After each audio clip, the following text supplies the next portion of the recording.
ओम शांति। 18 जुलाई 2026 की मुरली है। मुख्य रूप से बाबा ने कहा, हमें पावन बन बाप को याद कर उनसे पूरा वर्षा लेना है। सिर्फ यही आशा हो। इसी आशा से सदा के लिए सब आशाएं पूरी हो जाएंगी।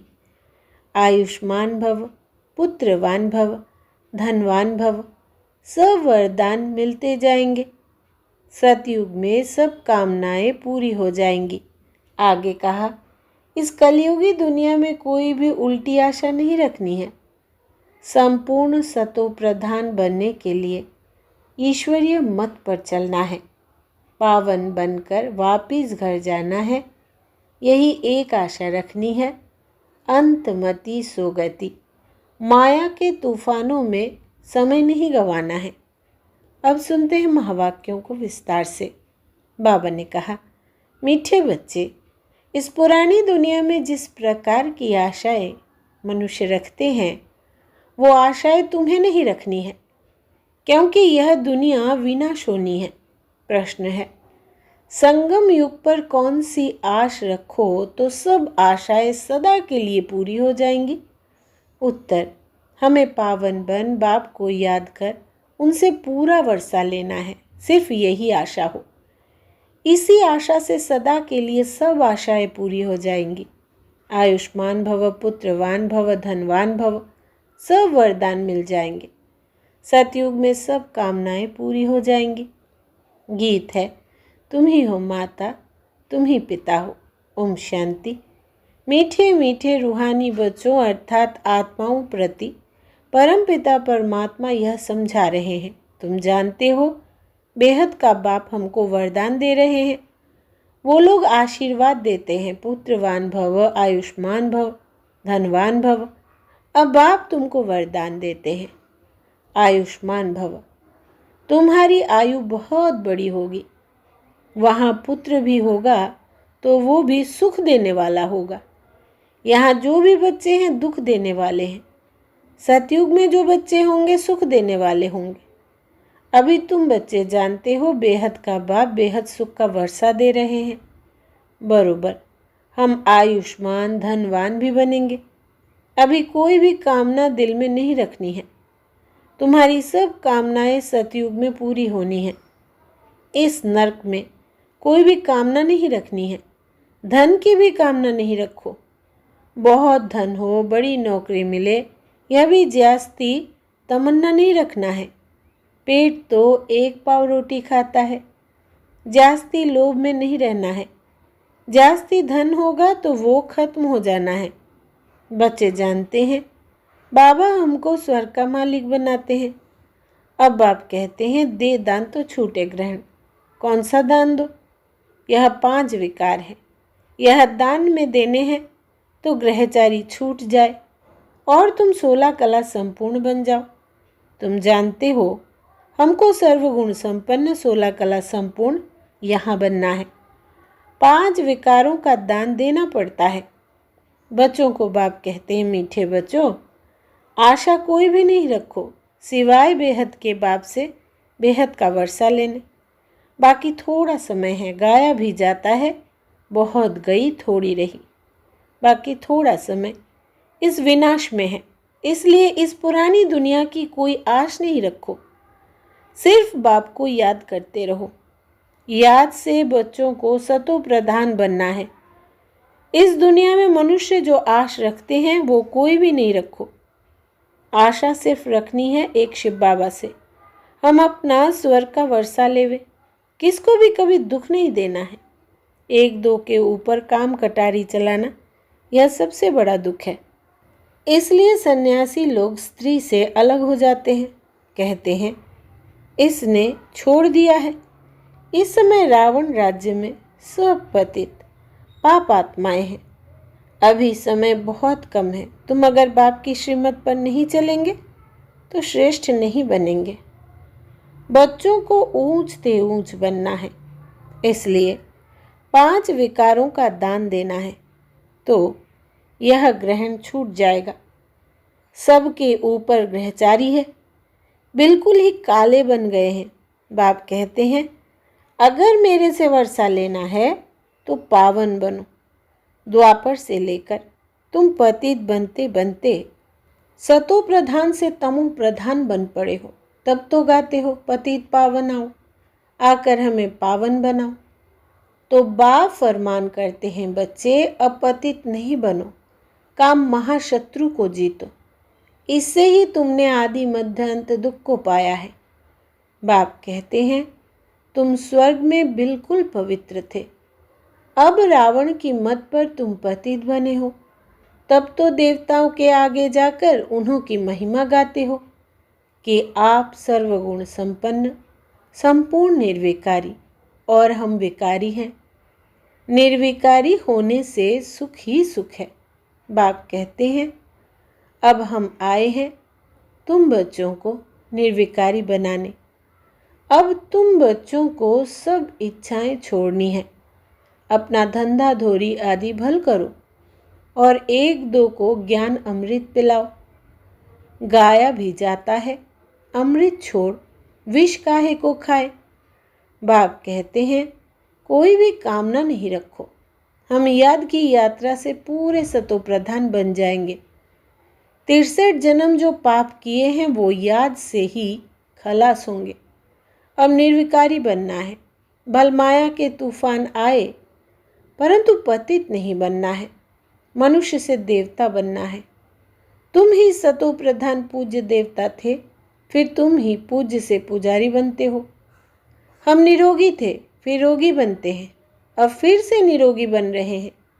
जब निरोगी थे तो आयु बड़ी थी, अब तो देखो बैठे बैठे मनुष्य मर जाते हैं।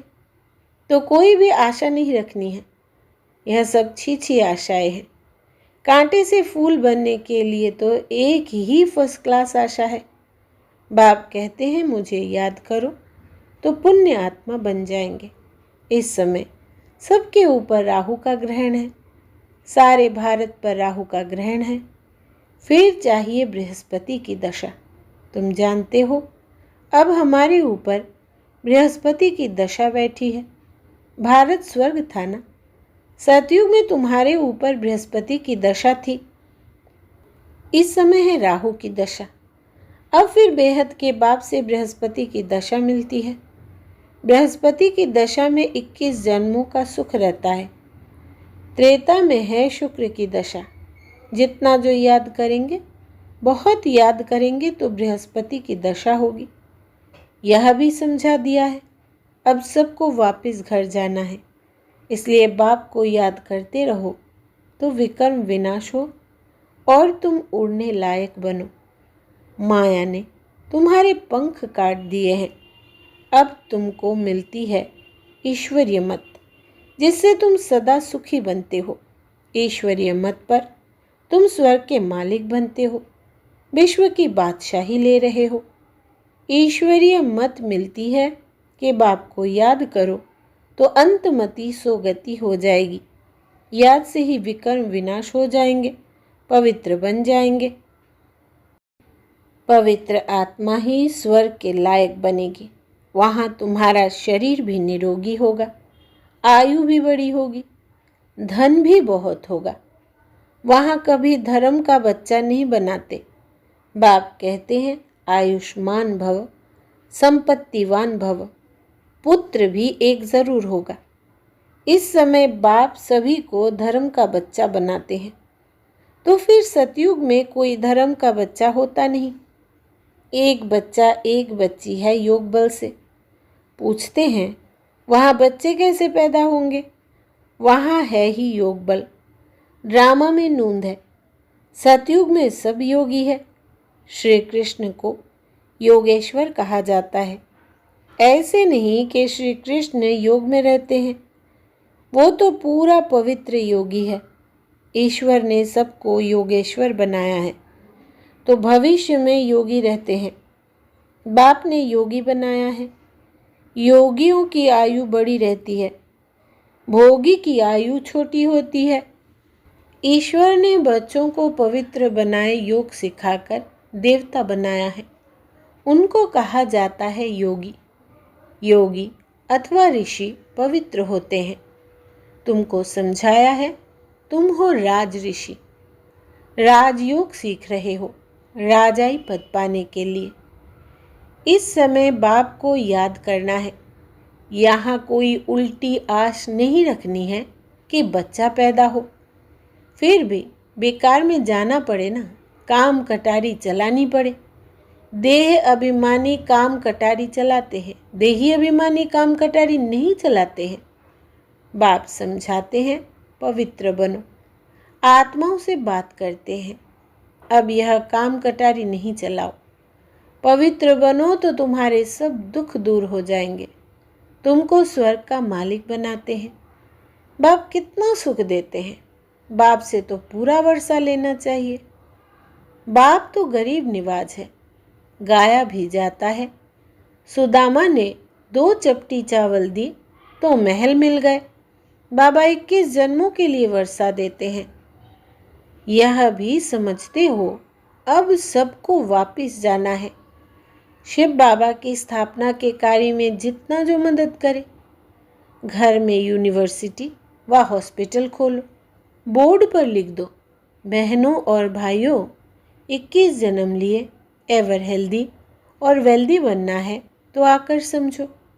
हम 1 सेकेंड में एवर हेल्दी वेल्दी बनने का रास्ता बताते हैं। तुम सर्जन हो ना, सर्जन बोर्ड तो ज़रूर लगाते हैं, नहीं तो मनुष्यों को कैसे पता पड़े। तुम भी अपने घर के बाहर में बोर्ड लगा दो, कोई भी आए उसको 2 बाप का राज समझाओ। हद के बाप से हद का वर्षा लेते आए हो। बेहद का बाप कहते हैं माँ में कम याद करो तो बेहद का वर्षा मिलेगा। प्रोजेक्टर प्रदर्शनी में पहले यह समझाओ, इस पुरुषार्थ से तुम यह बनेंगे। अब है संगम, कलयुग से सतयुग बनना है। तुम भारतवासी सतो प्रधान थे, अब तमो प्रधान बने हो। अब बाप कहते हैं मुझे याद करो तो तुम स्वर्ग के मालिक बनेंगे। अक्षर ही 2 है, अल्फ को याद करो तो बेबादशाही तुम्हारी। इस याद से खुशी में रहेंगे। इस छी दुनिया में कोई भी प्रकार की आश नहीं रखो। यहाँ तुम पुरुषार्थ करते हो जीते जी मरने के लिए। वो तो मरने के बाद कहते हैं स्वर्गवासी हुआ। तुम सबको कहते हो हम स्वर्गवासी बनने के लिए बाप को याद करते हैं, उससे बेहद का सुख मिलता है। बाप को याद करने से तुम कब रोएंगे पीटेंगे नहीं। तूफान माया के आते हैं, उसका ख्याल नहीं करो। माया के तूफान तो आएंगे, यह है युद्ध। संकल्प विकल्प आते हैं तो मुफ्त में टाइम जाता है। तूफान तो पास हो जाएगा, सदैव थोड़ी रहेगा। सवेरे उठकर बाप को याद करना है, बाप से वर्षा लेना है। यह धुन अंदर लगी रहे। बाप और कोई तकलीफ नहीं देते हैं, सिर्फ बाप को याद करना है और सबको भूल जाओ। यह सब मरे हुए हैं, आपस में यही बातें करते रहो। बाबा अब तो सिर्फ आपको ही याद करेंगे, आपसे स्वर्ग का वर्षा लेंगे। टाइम रख दो, हम 3-4 बजे ज़रूर उठकर बाप को याद करेंगे। चक्र भी याद रखना है। बाप ने हमें रचता और रचना की नॉलेज दी है। हम इस मनुष्य सृष्टि झाड़ को जानते हैं। हम 21 जन्म कैसे लेते हैं यह बुद्धि में है। अभी फिर हम जाते हैं स्वर्ग में, फिर से आकर पाठ बजाएंगे। हम आत्मा हैं, आत्मा को ही राज्य मिलता है। बाप को याद करने से वर्षे के हकदार बन जाते हैं। यह राजयोग है। बाप को याद करते हैं। बेहद के बाप द्वारा अनेक बार विश्व के मालिक बने हैं, फिर नरकवासी बने हैं, अब फिर स्वर्गवासी बनते हैं। एक बाबा की याद से, बाप की याद से ही पाप भस्म हो जाएंगे, इसलिए इसको योग अग्नि कहा जाता है। तुम ब्राह्मण हो राज ऋषि। ऋषि हमेशा पवित्र होते हैं, बाप को याद करते और राजाई का वर्षा लेते हैं। अब थोड़ी विकार के लिए आश रखनी है, यह छी आश है। अब तो पारलौकिक बाप से वर्षा लेना है। बीमार होते भी याद कर सकते हो। बाप को भी बच्चे प्यारे होते हैं। बाबा को कितने बच्चों को पत्र आदि लिखने पड़ते हैं। शिव बाबा लिखवाते हैं, तुम भी पत्र लिखते हो। शिव बाबा केयर ऑफ ब्रह्मा। हम सब शिव बाबा के बच्चे ब्रदर्स हैं। रूहानी बाप आकर हमको पावन बनाते हैं, इसलिए कहा जाता है पतित पावन। सभी आत्माओं को पावन बनाते हैं, कोई को भी छोड़ता नहीं हूँ। प्रकृति भी पावन बनती है। तुम जानते हो सतयुग में प्रकृति भी पावन रहेगी। अभी शरीर भी पतित है, तब तो गंगा में शरीर धोने जाते हैं, लेकिन आत्मा तो पावन होती नहीं, वो तो होगी योग अग्नि से। अच्छा, मीठे मीठे सिकिलधे बच्चों प्रति माता पिता बाप दादा का याद प्यार और गुड मॉर्निंग। रूहानी बाप की रूहानी बच्चों को नमस्ते। हम रूहानी बच्चों की रूहानी माता पिता बाप दादा को याद प्यार, गुड मॉर्निंग और नमस्ते बाबा नमस्ते। धारणा के लिए मुख्य सार। पहला, इस कलयुगी दुनिया में कोई भी उल्टी आश नहीं रखनी है। संपूर्ण सतो प्रधान बनने के लिए ईश्वरी मत पर चलना है। दूसरा, पावन बनकर वापस घर जाना है, यही एक आश रखनी है। अंतमति सोगति, माया के तूफानों में समय नहीं गंवाना है। वरदान है आज का, सदा पावरफुल वृत्ति द्वारा बेहद की सेवा में तत्पर रहने वाले हद की बातों से मुक्त भव। विस्तार है, जैसे साकार बाप को सेवा के सिवाय कुछ भी दिखाई नहीं देता था, ऐसे आप बच्चे भी अपने पावरफुल वृत्ति द्वारा बेहद की सेवा पर सदा तत्पर रहो, तो हद की बातें स्वतः खत्म हो जाएगी। हद की बातों में समय देना यह भी गुड़ियों का खेल है, जिसमें समय और एनर्जी वेस्ट जाती है। इसलिए छोटी छोटी बातों में समय व जमा की हुई शक्तियाँ व्यर्थ नहीं गंवाओ। स्लोगन है, सेवा में सफलता प्राप्त करनी है तो बोल और चाल चलन प्रभावशाली हो। सेवा में सफलता प्राप्त करनी है तो बोल और चाल चलन प्रभावशाली हो। यह व्यक्ति सारे ज्वाला स्वरूप स्थिति में रहे, शक्तिशाली याद का अनुभव करो। समय प्रमाण अब सर्व ब्राह्मण आत्माओं को समीप लाते हुए ज्वाला स्वरूप का वायुमंडल बनाने की सेवा करो। उसके लिए चाहे भट्टिया करो या आपस में संगठित होकर रूह रिहान करो, लेकिन ज्वाला स्वरूप का अनुभव करो और कराओ। इस सेवा में लग जाओ तो छोटी छोटी बातें सहज परिवर्तन हो जाएगी। अच्छा, ओम शांति।